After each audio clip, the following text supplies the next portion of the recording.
Assalamualaikum warahmatullahi wabarakatuh. Alhamdulillah, saya Malim Mudo mengucapkan terima kasih kepada sahabat-sahabat Malim Mudo sekalian yang tetap setia di channel YouTube-nya Malim Mudo untuk membahas tentang masalah-masalah yang perlu sekali kita perbincangkan dalam masalah-masalah agama.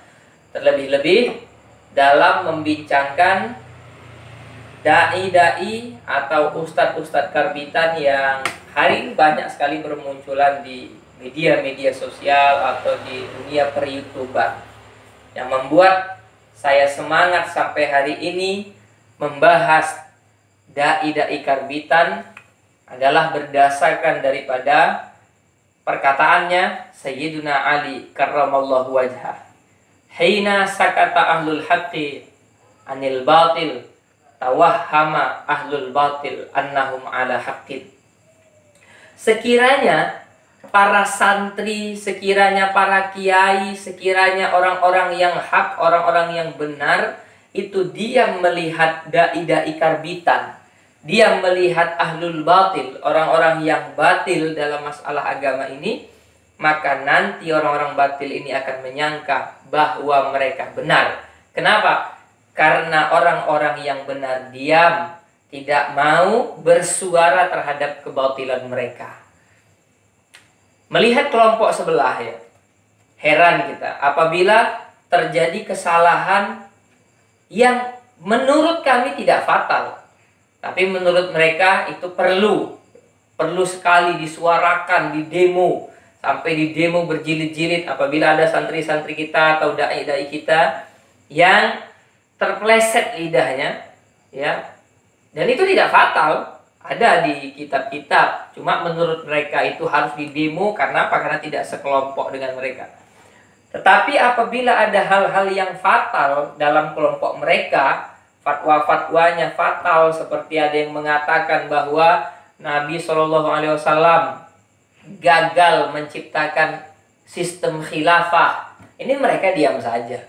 Ada yang mengatakan bahwa Nabi pernah sesat, mereka diam saja, dan lain sebagainya. Untuk itu maka Malim Mudo memiliki, ya, mohon doanya semoga tetap semangat di dalam menyuarakan fatwa-fatwa yang salah daripada dai-dai karbitan hari ini. Tadi Malim Mudo dikirimin video dari seorang teman tentang seorang dai yang menghina sorbannya Wali Songo. Jadi dia mengatakan bahwa sorbannya Wali Songo itu tidak islami. Kita putar videonya. Belanda paham ini, dibikin orang Indonesia hilang sejarah. Sampai Pangeran Diponegoro pejuangnya saja cara pakai sorbannya sudah bukan islami. Kita nggak paham fashion gitu loh. Masya Allah. Ya, akhirnya mereka punya kesan inilah Islam dengan sorban begitu. Tidak ada pemakaian sorban begitu kecuali orang Hindu, betul? Cuma kuning bajunya. Karena yang ngerti sorban ya orang Arab. Coba sih ke Arab lihat, ulama lihat, kita tahu. Di kita sorban ada yang begitu kayak orang Hindu, ada yang di pundak kayak serbet, betul? Sampai kita nggak paham, yang tasbih Assalamualaikum Islam. Dari mana tasbih Islam? Kalau orang kafir untuk hak paten, kita malu. Yang pertama kali punya tasbih itu orang Solin, betul? Buddha, Katolik, betul? Nggak ada sahabat menentang tasbih. Bahkan menghitung pakai biji saja, kata sahabat apa? Hitung dosamu lebih baik ketimbang menghitung Allah dengan batu. Cuma ya kita harus berlapangan diri, ini menjadi sebuah tradisi sudah. Hatta di Arab jadi tradisi. Ya. Cuma mereka nggak mengeklaim bahwa tasbih itu dengan menyebut nama Allah saja. Ya, ini kan bahaya kalau kita nggak paham asbabun nuzulnya. Akhirnya terjebak dalam kesalahan yang berkepanjangan. Wa iyadzubillah wa na'udzubillah. Ini agama mulia. Orang Islam harus bangga dengan hukum Islam.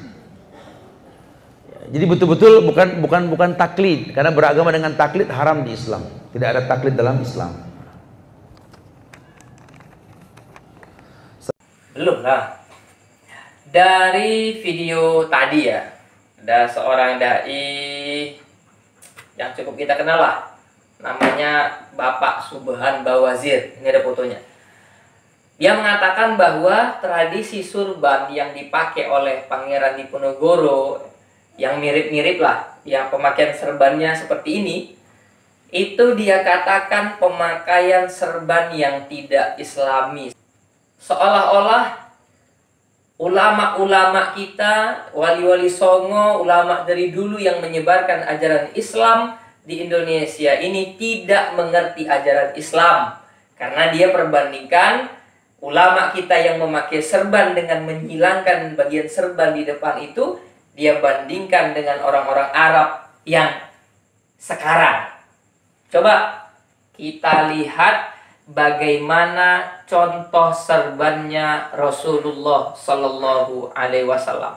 Nih, kita lihat serbannya Rasulullah Sallallahu Alaihi Wasallam, persis ya cara memakainya, ada silang di depan dengan cara berserbannya pendiri Nahdlatul Ulama Kiai Haji Hasyim Asy'ari. Mirip dengan serbannya Wali Songo, mirip dengan serbannya Pangeran Diponegoro. Coba lihat pula ya, ulama-ulama atau syekh-syekh yang dikatakan dai tersebut sebagai ulama sekarang di Arab. Kita lihat contoh daripada serbannya.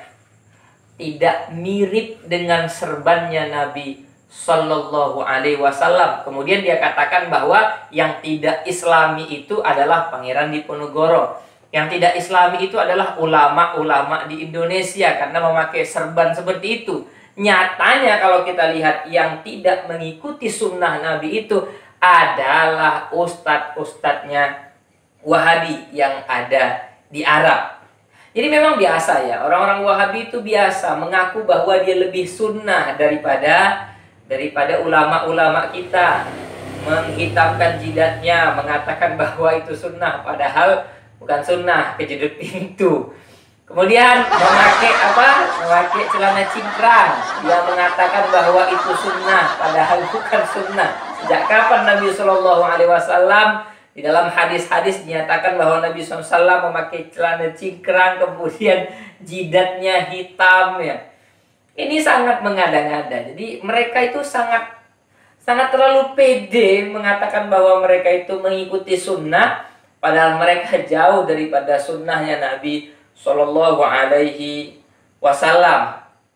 Ya, apalagi saudara Subhan Bawazir ini sering mengatakan, pernah mengatakan bahwa selfie itu tidak baik, padahal dia juga sering selfiean. Yang banyakkan selfie ketimbang zikir. Emang kalau selfie penyakit sih ya, susah ya. Hatta di Ka'bah sambil subhanallah walhamdulillah.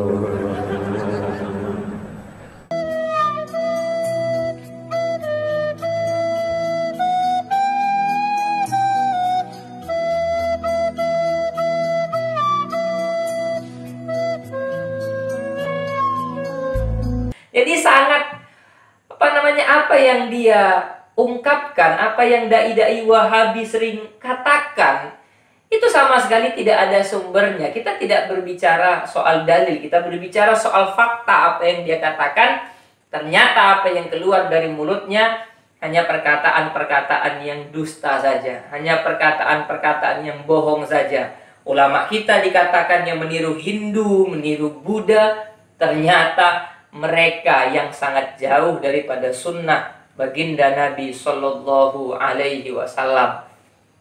Jadi bagi sahabat Malim Mudo sekalian, sahabat-sahabat subscriber Malim Mudo sekalian, tolong sampaikan kepada sahabat-sahabat kita, apabila ada sahabat dekat kita yang hobi sekali dengan dai-dai YouTube seperti saudara Subhan Bawazir ini, nggak bisa dipegang kata-katanya, tidak bisa dipegang ucapannya, ya, tidak benar apa yang dia katakan. Apalagi dia mengatakan bahwa ulama kita serbannya ditaruh di bahu, seperti naruh serbet di bahu. Ini luar biasa ya. Kata-kata mereka sebenarnya menyakiti perasaan kita.